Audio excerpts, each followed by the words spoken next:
hold far down the. Joe Diamond pointed out during the broadcast. He said two hands. He still has to learn a little bit, but Ryan's the starter, so we'll go with that. Thank you. Right.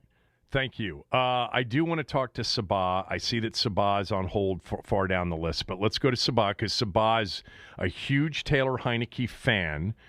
And Sabah, I'll give you the floor for, a minute possibly. Go ahead. Thank you, Kevin. I am a huge Redskin fan. I'm a huge fan of our team's future. I know what Fitzpatrick is. He is an average quarterback that at some point will just not do what is needed to be done to make your team a successful team in the long run. I don't know that about Heineke. I don't know that about Allen. So for all of you guys that keep saying, we don't know what will happen if a team game plans against them. We don't know what will happen if they scramble and somehow get – well, let's find out. I agree with you. I don't know. But let's find out. No, you haven't said that before. You've said you think you do know on him. But I agree with your logic the way you just laid it out this morning. Find out. Yeah, that's all I want to know. Find out. If he crashes and burns, okay. Now we have to go to the next page. We can draft somebody next year. We can go out and get Mitch Trubisky. Did you see what he did against his number one Chicago defensive team? 5 possessions, 35 points. He was killing it. I'd rather if Mitch Trubisky was on the team today, I would say play him over Heineke or Allen. It's just Fitz. I know what he is, and he's old, and he's not the future. I don't care what he does this year. He's not the future. I sent you the article about Vinny Testaverde. Please, can I? He's Vinny Testaverde. No, don't cut her off because there are a couple of things with Sabah who, okay. Yes, sir. We I like our conversations, most of them. So there are a couple of things here. Number one. Yeah. They were interested in Mitch Trubisky. I haven't mentioned his name as much, but there was some interest in Mitch Trubisky going into this offseason, just so you know, from people in the organization. I don't know how many, but there were. I will also just tell you that it's sort of like Daniel Jones for me. I've never really given up on Trubisky, although the thing that pissed me off more than anything else was the way he cratered in that playoff game a couple of years ago against the Saints. He literally gave up. I hated to see that. Well, that was after a guy dropped a wide open touchdown pass. I think he kind of felt a little dejected. Well, that was on a razzle-dazzle play, yeah. But he gave up on some plays in that game. Now, I was also pissed because I had bet the Bears in that game +9, I think it was. So I wasn't Well, I know he killed our team on Monday Night Football.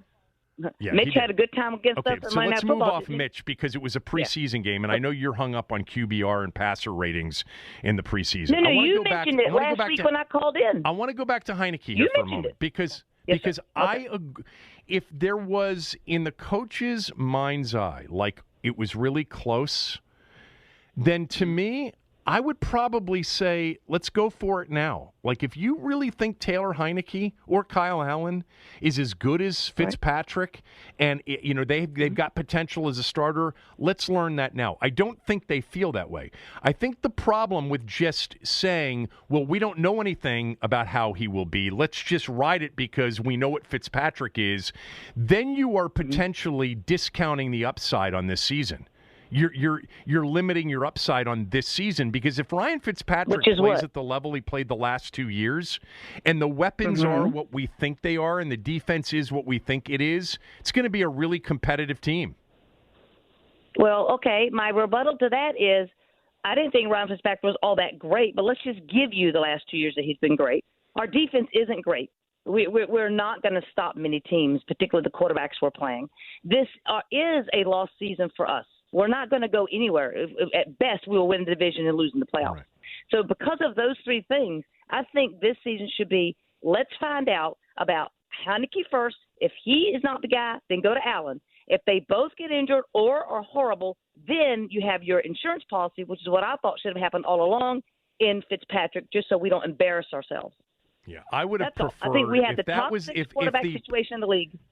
If the plan this year was maybe what the plan was going into last year before the standings, it became apparent that, basically a losing record could win the division. If the plan was not to worry about winning this year, then they should have traded up for Justin Fields, period. That would have been the move. Nope. You should have gotten very aggressive and Allen traded for Justin Fields. There were people in the organization that liked him. If this wasn't going to be a season in which you cared or thought you could compete, for another playoff spot, and it was important to you to do so, then they should have traded up for Fields. Nope, because then you're mortgaging your future for a guy who has not yet played a down. Yeah, but you're mortgaging your future on a much bigger upside guy than Taylor Heineke or Kyle Allen. There have been too many chances that Heineke and Allen have had. No. Who has a better chance of being an NFL long-time quarterback, Fields or Heineke or Allen? I would say Fields. How is this a question? One is a first-round pick and two are undrafted. I don't care. I can't tell you. I can't tell you for sure. Listen, if the weatherman tells you it's raining and it's sunny, it's really not raining. Hold on. Right? Stop. Prediction. It's a prediction. Okay, go ahead. The predicting on who's a better long-term quarterback is separate from 50-50. What would your judgment be right now on the direction you would take for a long-term quarterback? I don't even know how you would come to the conclusion that it's Heineke or Allen versus trading up. It would have been. They would have had to trade up probably a solid 10 spots. Remember the order of division opponents. We would have had to have gotten to Denver at 9, or what was it, Carolina at 8, Brendan, and Detroit at 7. Yeah. So you would have had to give up some draft capital to get there. No doubt about it. But that would have been a better path to take, in my opinion. Nope. Then we don't have De'Ami Brown. We don't have that linebacker we have. We don't have depth. I think that I've seen these two guys play in the league, and they are serviceable. Yeah. Take your depth. I think I would take them over any draft and pick. Put it somewhere. I need a quarterback to win a Super Bowl and to be a sustained winner. Me and you differ. Yeah, I want a guy good enough. Yeah. I want a guy good enough who makes plays, and that's Heineke right now. And then the guy that's good enough that just makes a few plays doesn't give you the best chance of winning Super Bowls if you can find that franchise guy. And I'm not suggesting it's easier. If you look in the history of the league, all right, thanks, man. We'll agree to disagree. We'll see you. Yep, per usual. But I do understand if you want to throw away this season, if you don't want this season to be a competitive season, or you don't care if it is or isn't, to find out about what you have for the future, that's not an unreasonable position to have. Bobby in North Carolina. What's up, Bobby?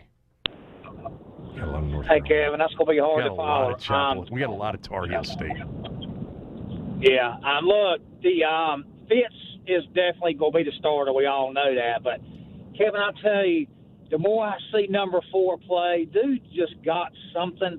His pocket presence is, he looks downfield. He can play. He just makes plays. He doesn't do this in practice because I'm sure they've got those whistles blowing real quick so you don't touch the quarterback. But we've seen enough. He makes a lot of plays. So very intrigued by him still. He actually plays a lot like Fitzpatrick, is the truth. He's got a lot of average qualities, but there's some gamer in him. He is. Kevin, one thing I'm really concerned about, and you're right about the crowd, just wait and see mode.